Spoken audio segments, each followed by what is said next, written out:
Welcome to the Bill Kelly Podcast, critical discussions in critical times. Here's your host, Bill Kelly.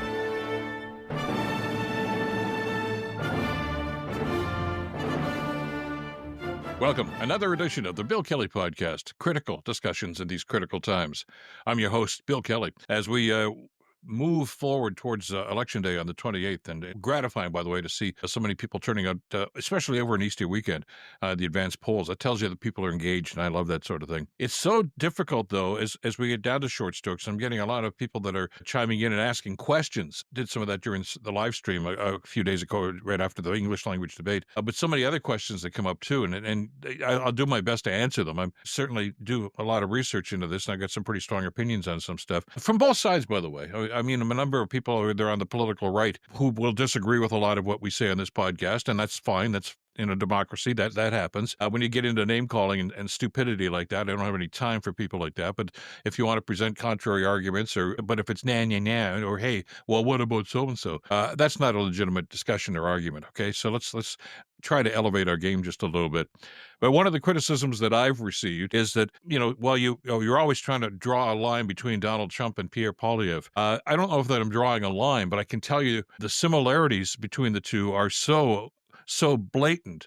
I'm not the only one that feels that way, certainly, and I think a lot of other commentators on social media and otherwise have made that same statement, and I think there's a lot of validity to it as well.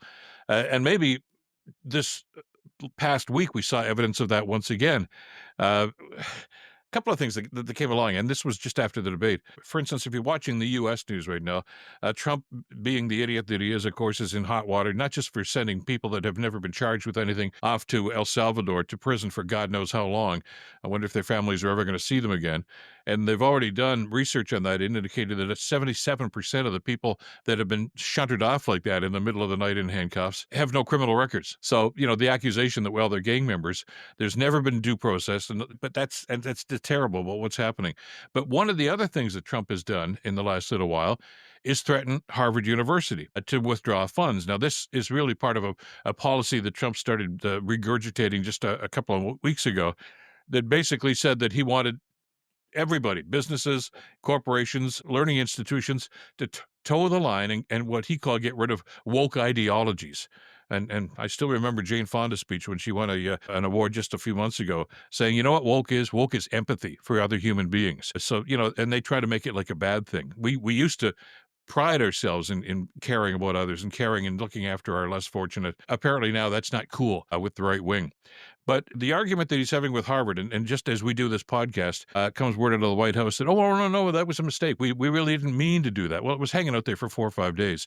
And as is the case with Trump, of course, because he doesn't think he's ever done anything wrong or said anything wrong, somebody else is going to take the fall for it. But it reminded me, and I did a little digging to go back a few months about this whole idea about attacking universities and attacking what goes on in universities. Pierre Poilievre has done the same thing.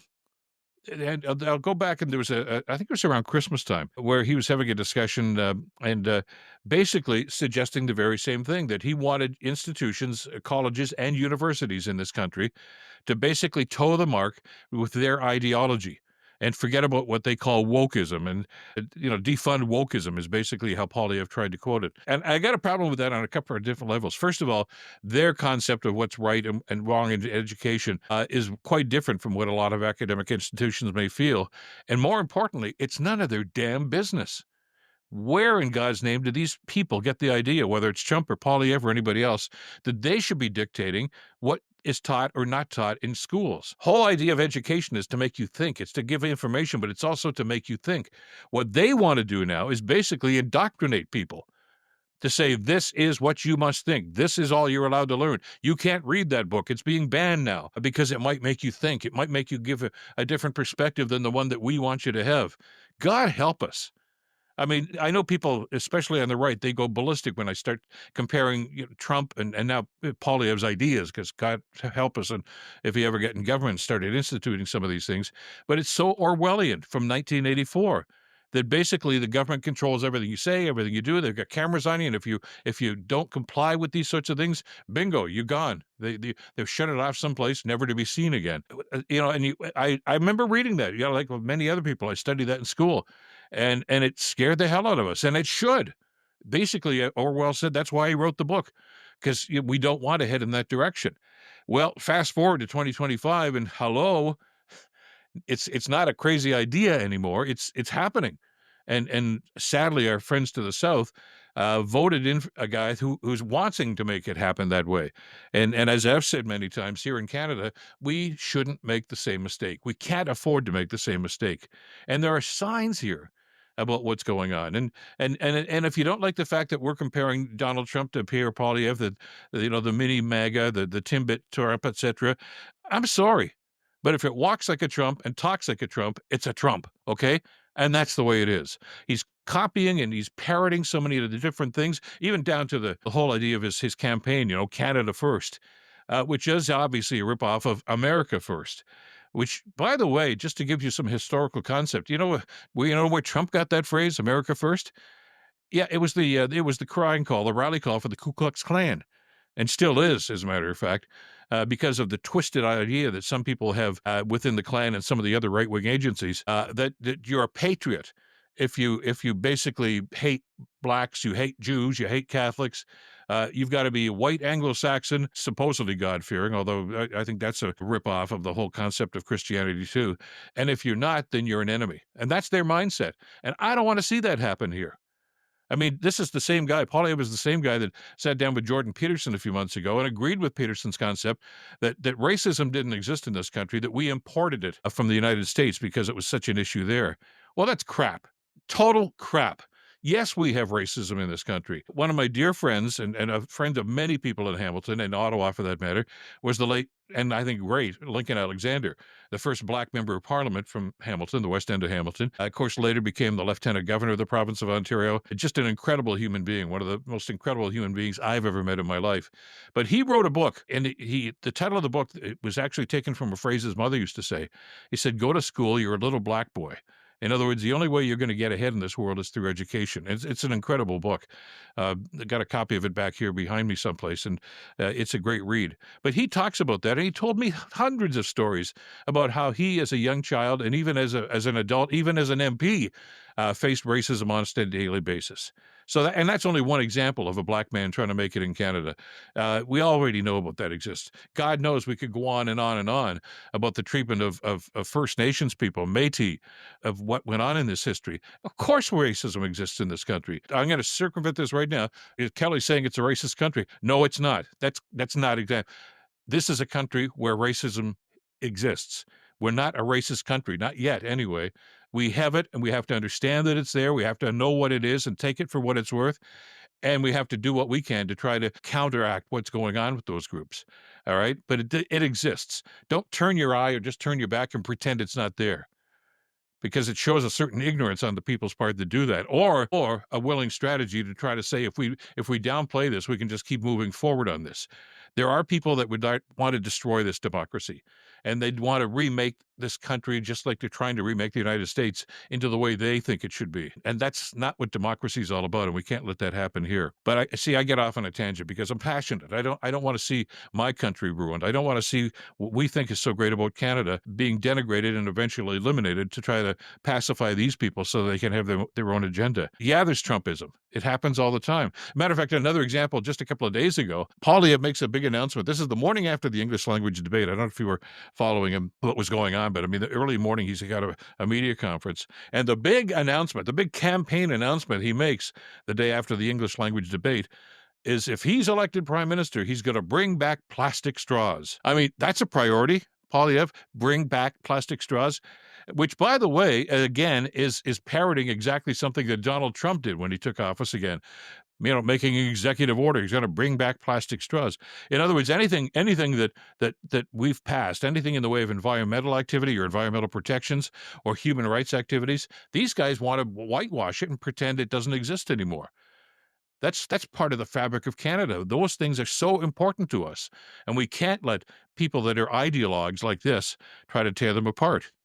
Andrew Coyne wrote about this a couple of days ago in a column in the Globe and Mail. This had to do with Poliev's assertion during it was just actually during the English language debate, but he's talking about it subsequent to that as well, that if he's elected, he's got this tough on crime bill, which, by the way, is really just a regurgitation of the same stuff Stephen Harper tried to lay out when he was prime minister, and it got shot down by the Supreme Court. So now Poliev is suggesting and basically telling us that if he's elected, he's going to cite the Notwithstanding Clause in the Charter of Rights, to basically saying, I know it's against the law. I know that the Supreme Court will rule against this because it does infringe on people's rights, but I've got this Notwithstanding card. This is like a wild card that he can play to move this forward anyway.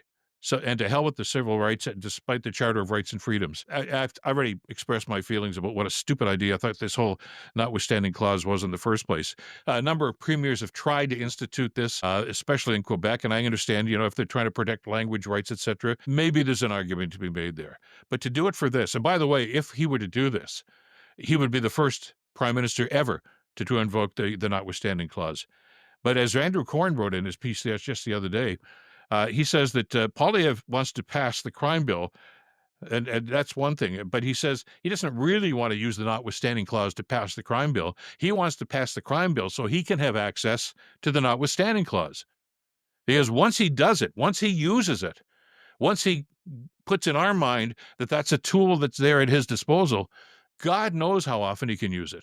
God knows what else he's going to use it for. I've looked at this, and because again, it wasn't front of mind for a lot of us because we didn't think that a prime minister would ever threaten, or a would-be prime minister would ever threaten to do this. But abused and in the wrong hands, and it certainly would be if Poliev had his hands on this, it's Canada's version of the executive orders that basically circumvent not just the Parliament, but the Supreme Court and the laws of this country, and basically give the prime minister free rein to do whatever the hell they want. And we've seen Trump abuse that constantly with these executive orders. He doesn't go to Congress for spending bills, which is the way things are supposed to be. He doesn't care what the Supreme Court does. And I don't even know why he thinks that, because he basically controls the Supreme Court too. But you can't give any individual or any government an opportunity or a right to trample on the rights and freedoms of the people of this country. And that's what the Notwithstanding Clause can do. Anything that can be used can be abused. And, Poliev's whole concept about using the Notwithstanding Clause should scare the hell out of you. For those of us who cherish the Canadian way of life and who cherish our freedoms that have been long and hard fought for. I mean, for the longest time, when you look at the history of this country, it wasn't that long ago that there was no recognition of LGBTQ rights. There was no recognition of, hey, women have only had the vote for a little while. When you look at the long history of this country and of Western society, there's so many different things, so many things. We haven't moved anywhere near where we need to be, but we have moved forward. And I don't want to see, and I hope most Canadians feel the same way, we don't want to see somebody rip that apart to try to satisfy their own ideological demands or the whims that they may have about what they think government should be like. We pride ourselves in the democracy. We pride ourselves on being different than many other countries, even other countries, within the G7, the G8, within NATO. We're different here in this country. We care about people.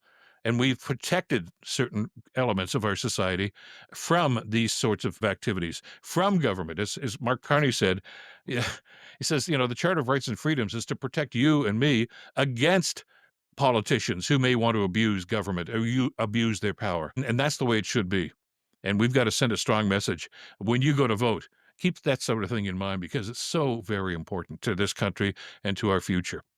Got to run. That's it for this edition of the podcast. Great to have you with us, as always. You can catch us if you're new with us. Great to have you. We're on Substack, Spotify, Apple, YouTube, of course, and of course on Blue Sky. And by the way, if you're on YouTube, don't forget to hit the notification bell and spread the word on us, too. Lots more coming up in the days and weeks ahead as we forge a new path forward in this country. And you and me and everyone else has an opportunity to be a voice in that with our vote coming up in a couple of days. So go and vote, and we'll talk about that. In the meantime, I'm Bill Kelly. Stay in touch and stay informed.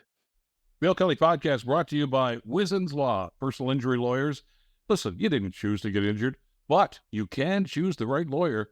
Wizen's Law, 905-522-1102 or wizenslaw.com.